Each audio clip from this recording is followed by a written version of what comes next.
Misawa kamora mora maintie kinarwaki ni machiegni mar yudo weche manyien adimba nyinga Vincent Otieno. Luoro omako jodak mawuok e gweng' ma Seka mayudore Kagwa sublocation e kar chung' od bura ma Karachuonyo e kaunti ma Homa Bay kaluwore kod monje manyang' ne omonjo mochuonego godo dichuo moro ma jahigni 25 e dho wath ma Seka Kamser. Jagono ma nyinge George Ezekiel nyang' ne omonjo ma ochweyo onego e kinde manoluokore bath nam Lolwe.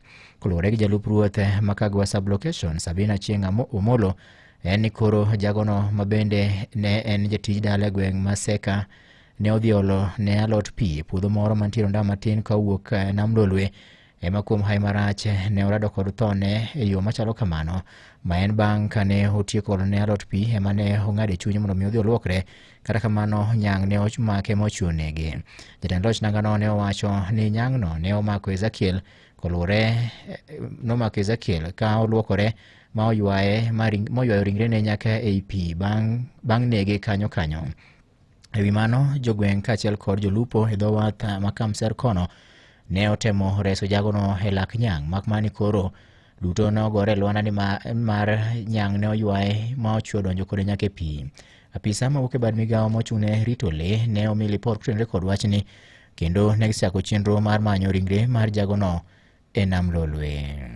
Awayudo ripot kuom jakom mar bich ni nitiere jal moro ma nyinge George Ezekiel ma jakisi matiyo ne ng'ato e area mar Kamser Seka sublocation e Ramira location. Otiyo e puodho, otiyo tij puodho, oolo pi ne skuma, bang' tieko tije to wuok nodhi tuomo pi kendo mondo oyud luokruok e nam kanyo. Hawi marach nyang' obiro ma omake. Ochalo ng'ama dwa nokuya liet nikech liet mar tich to chieng' sani bende rieny.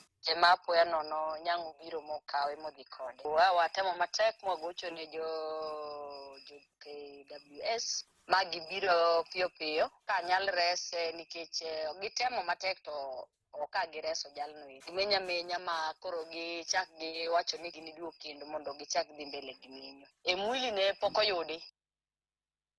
Weche moko